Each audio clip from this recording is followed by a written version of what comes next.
এইখিনিতে ম্যানমাৰত অসম আৰক্ষীৰ বিষয়া ধৰা পৰিছিল কথা ওলাইছে নিশ্চিত এইটো তেখেত অসম আৰক্ষীৰ বিষয়া নহয়। তেওঁ যেতিয়া আলফালৈকে গৈছিলে তেতিয়া তেওঁ নিজে ষ্টেটমেণ্ট দি গৈছিলে যে মই এখন জিষ্ট বুলি এখন ইনষ্টিটিউটত পঢ়োঁ আৰু আমিও ক্ৰছ চেক কৰি চাইছোঁ যে তেওঁ ডিপ্ল'মা ইঞ্জিনিয়াৰে পঢ়ি আছিলে আৰু SI পাবৰ কাৰণেতো পৰীক্ষা দিব লাগে, পাছ কৰিব লাগে, তাৰ সূচী হয়। গতিকে SI লুকাইতো SI হ'ব নোৱাৰে। সেইকাৰণে এই বিষয়টো মই ভাবোঁ যে সত্য নহয়। পৰেশ বৰুৱা ডাঙৰীয়াৰ কিবা ভুল বুজাবুজি হৈছে। মই অনুৰোধ কৰিম ল'ৰাটোক যেন কোনো শাস্তি নিদিয়ে। তেওঁ অসম আৰক্ষী নহয়। কিবা যদি অসুবিধা আছে ঘূৰাই পঠাওক, কিন্তু কোনো কাৰণতে যাতে শাস্তি নিদিয়ে, কাৰণ মই মুখ্যমন্ত্ৰী হিচাপে নিশ্চিত কৰি কৈছোঁ যে তেওঁ অসম আৰক্ষীৰ বিষয়া নহয়। এইখিনিতে ম্যানমাৰত অসম আৰক্ষীৰ বিষয়া ধৰা পৰিছিল কথা ওলাইছে নিশ্চিত এইটো তেখেত অসম আৰক্ষীৰ বিষয়া নহয়।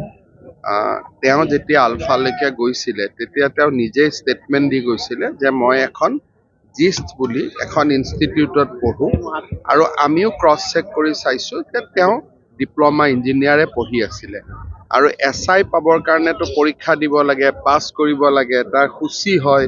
গতিকে SI লুকাইতো SI হ'ব নোৱাৰে। সেইকাৰণে এই বিষয়টো মই ভাবোঁ যে সত্য নহয়। পৰেশ বৰুৱা ডাঙৰীয়াৰ কিবা ভুল বুজাবুজি হৈছে। মই অনুৰোধ কৰিম ল'ৰাটোক যেন কোনো শাস্তি নিদিয়ে। তেওঁ অসম আৰক্ষী নহয়। কিবা যদি অসুবিধা আছে ঘূৰাই পঠাওক, কিন্তু কোনো কাৰণতে যাতে শাস্তি নিদিয়ে, কাৰণ মই মুখ্যমন্ত্ৰী হিচাপে নিশ্চিত কৰি কৈছোঁ যে তেওঁ অসম আৰক্ষীৰ বিষয়া নহয়।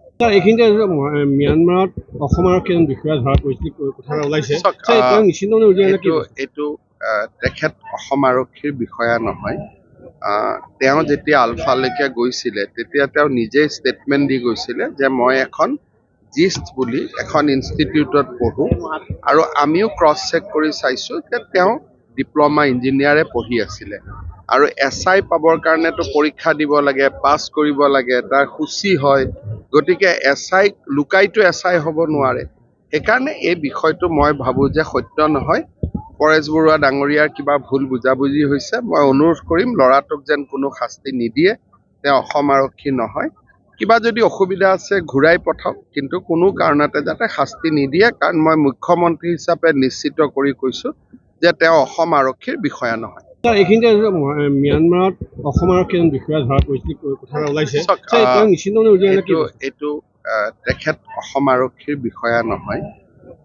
তেওঁ যেতিয়া আলফালৈকে গৈছিলে তেতিয়া তেওঁ নিজে ষ্টেটমেণ্ট দি গৈছিলে যে মই এখন জিষ্ট বুলি এখন ইনষ্টিটিউটত পঢ়োঁ আৰু আমিও ক্ৰছ চেক কৰি চাইছোঁ যে তেওঁ ডিপ্ল'মা ইঞ্জিনিয়াৰে পঢ়ি আছিলে আৰু SI পাবৰ কাৰণেতো পৰীক্ষা দিব লাগে, পাছ কৰিব লাগে, তাৰ সূচী হয়।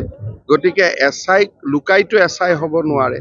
সেইকাৰণে এই বিষয়টো মই ভাবোঁ যে সত্য নহয়। পৰেশ বৰুৱা ডাঙৰীয়াৰ কিবা ভুল বুজাবুজি হৈছে। মই অনুৰোধ কৰিম ল'ৰাটোক যেন কোনো শাস্তি নিদিয়ে। তেওঁ অসম আৰক্ষী নহয়। কিবা যদি অসুবিধা আছে ঘূৰাই পঠাওক, কিন্তু কোনো কাৰণতে যাতে শাস্তি নিদিয়ে, কাৰণ মই মুখ্যমন্ত্ৰী হিচাপে নিশ্চিত কৰি কৈছোঁ যে তেওঁ অসম আৰক্ষীৰ বিষয়া নহয়।